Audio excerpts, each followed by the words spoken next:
And now we get to Module 6, the one that most people are the most excited about. This is the one where we get to talk about money. Notice that I've divided this into two sections, money talk and salary negotiations, because they really are two very different things. A negotiation can only happen when an actual offer is on the table. But money talk can happen much earlier in the process, and you need to make sure that you're not eliminated from consideration because of money talk that happens too early.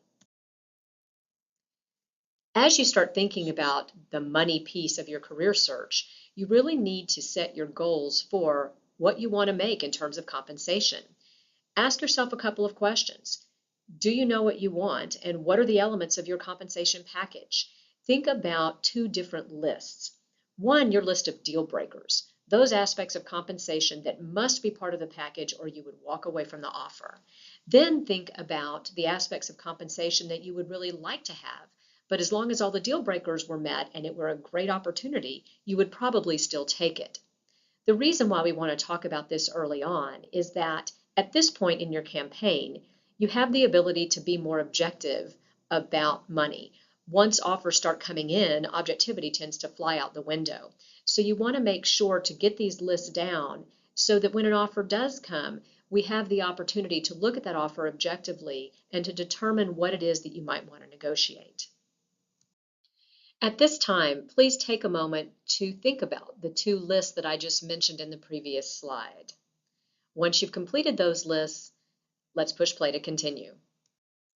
Now that you have determined your desired compensation, it's time to see if the positions that you're targeting fit with the compensation parameters that you have outlined. Do you have the skills and experience that warrant the positions you're targeting? You need to look at what the market value is for someone with your experience and skill set based on the roles that you're looking for. A good site to look at this is payscale.com. It is a salary survey site that is pretty robust in the questions that it asks in order to determine your market value. You want to, of course, take any salary survey with a grain of salt because eventual pay is, of course, up to the company that hires you. But payscale.com will at least give you an idea of whether the positions that you're targeting fit what you want compensation-wise, and if not, what are those positions that do fit what you want compensation-wise. Now that you have determined your desired compensation and the fair market value for the positions that you are targeting, you will be better prepared to have the money talk when it comes up. As you know, one of the first questions often asked during an interview process is, what salary do you want to make? And we've all been told, never put a number on the table first. Conventional wisdom says that the first one who puts a number on the table loses. Well, we're going to talk about that here, as well as other ways to think about that money talk. It is true that we would rather you not be the first one to put a number on the table. However, we also don't want you to be eliminated from consideration because you won't answer the salary question. If you have hired people before, you know that at some point early in the interview process, you want to be able to determine if that candidate is going to be a good fit with your company and the position from a compensation perspective. You do want to try to defer and deflect if you can. So when you're asked the salary question the first time, you might say something like, let's wait until after we fully explore all the responsibilities of the role before we assign a dollar amount to it. The fact is, you're very early on in the process at this point, and you really don't know enough about the position in order to be able to give that dollar amount. If the person comes back and says, well, we understand that, but you must have some number in mind, then you want to turn the question back on them and say, what is budgeted for the role? Then no matter what they say, you can respond, well, that's certainly a place that we can start talking.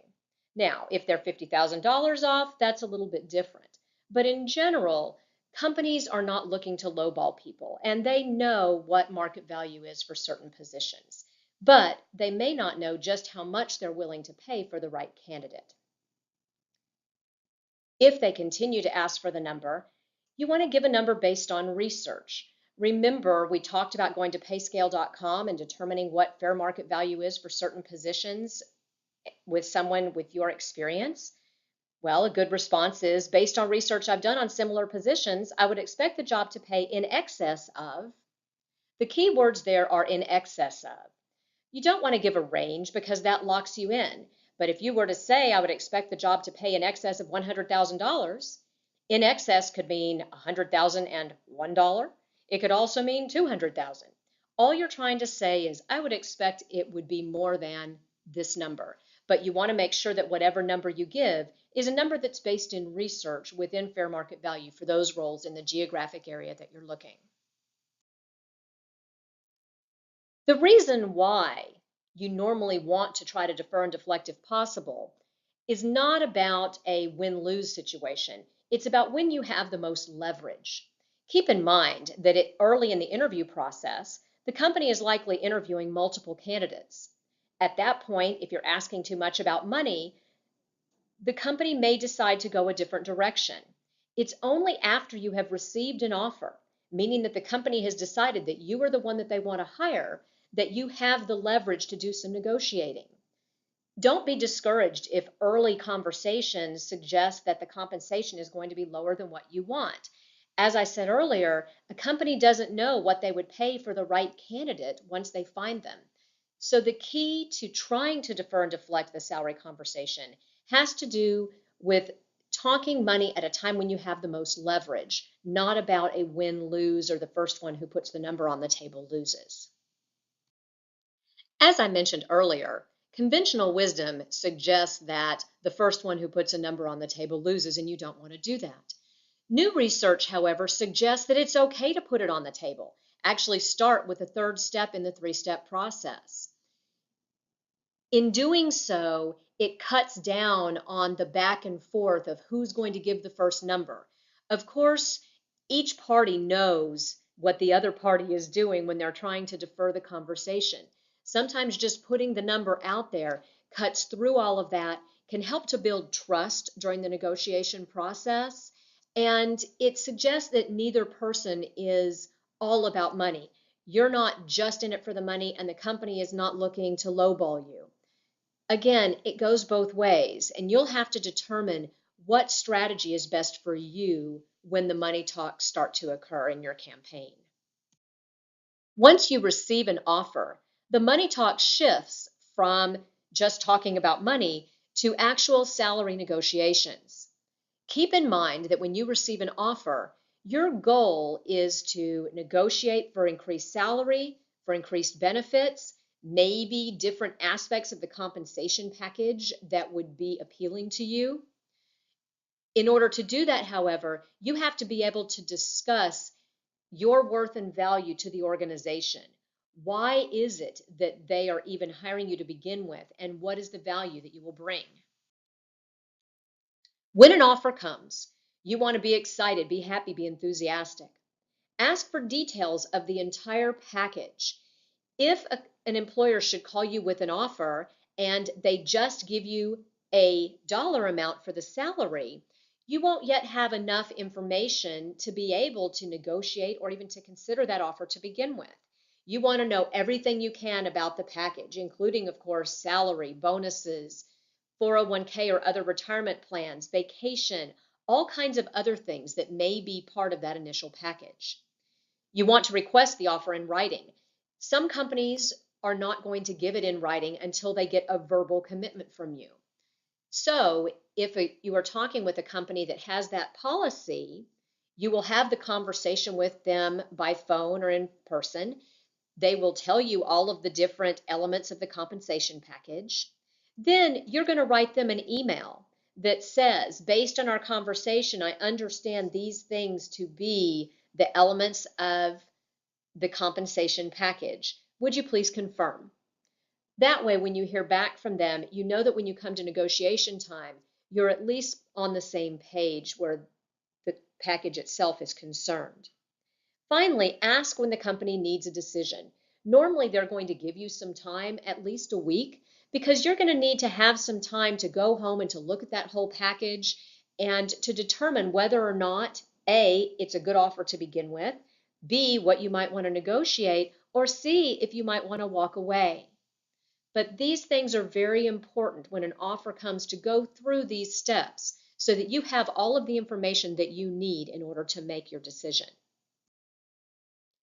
Once you know all of the elements of the entire compensation package, You will want to evaluate that offer against the market value for that job, as well as against your own compensation needs and desires. If you determine that there is something that you do want to negotiate, then you need to plan a negotiation strategy. First, make a list of all of the different elements of the offer that you would like to negotiate. Then prioritize them top to bottom based on the ones that are the most important. You want those to be at the top, and you want those to be the ones that you negotiate first. Once you put together a negotiation package, you want to create 3 workable options, 3 different scenarios that you could give the company to suggest how this can work for both of you. Giving 3 options instead of just one shows flexibility on your part and shows your desire to make it work for both you and the organization. Once you get that all put together, you want to practice articulating your desires aloud. You always want to negotiate either in person or by phone, and it's important that you deliver your desires in a very articulate and confident way.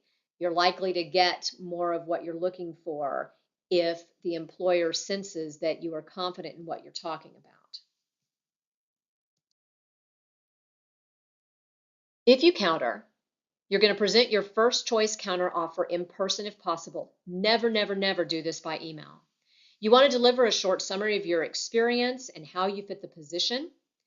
If the company is not interested in your first choice or they have some issues with that, then you can bring up your second and third counter choices as warranted. You want to stick to talking about fair market value for the job and about your experience. Avoid talking about your needs, your hopes, mortgage, kids in college, ex-wives. Keep in mind, it's all about them, their needs, what you can do to fill those needs. Keep in mind that your tone can make or break a negotiation. In the past, I have had several people who have had offers pulled during negotiations, but it had nothing to do with the fact that they were negotiating. It had to do with the sense of entitlement that they went into the negotiation with and the demanding tone that they had. Another option is to do nothing. Take the money and run. No one says that you have to negotiate. It could be that the offer that you receive is really great, more than you had expected. If the job itself, however, is a job that's going to require negotiation, you probably want to negotiate something, or at least acknowledge that you recognize that you should be negotiating, but the offer is so good that you don't feel that there is anything that needs to be negotiated at this time. Again, it's okay if you do not want to go negotiate. You just want to make sure that you don't leave anything on the table. Basic rules of negotiating: you won't get it if you don't ask for it. For some reason, people get nervous going into negotiations, fearing that they're going to come across as pushy. But keep in mind, again, this is a win-win situation. The company is getting a service. You are the one providing that service. And so you want to make sure that the compensation that you get fits with the service that you'll be providing. You know, if you don't ask, the answer is no. Again, be happy, excited, and enthusiastic. Negotiate early, never on the due date. If they tell you they need an answer by Friday, you want to be negotiating on Tuesday or Wednesday. They will have given you some time to think about it, and you need to give them some time to do what they need to do behind the scenes to make things happen if they choose to do so. You want to negotiate face-to-face whenever possible. Body language, eye contact, facial expressions can be really important here. Now, if you've flown halfway across the country for an interview and come back and they're calling you with an offer, of course, you're not going to fly halfway across the country again just to negotiate, but you do want to at least do it by phone, maybe by Skype or by Google Hangout, never, never, never by email. You want to negotiate as equals or as colleagues. At this time in the hiring process, you're on equal footing with the hiring manager. They have something they need done, and you're the one to do it. So even if you accept the job and this person might be a rung or two up the ladder from you, during the negotiation time, you are on equal ground. You also want to negotiate from a win-win perspective. Again, as I said earlier, this is not win-lose. You both have something the other one desires, and you're trying to figure out how to make this work in the best way possible. If you do those things, then you are likely to get the right balance of compensation and job satisfaction that allows you to live the kind of life that you want to live. And of course, that's what we're going for. At this time, you've completed all the foundation work needed to begin your campaign. I really look forward to helping you achieve your career goals. Best wishes!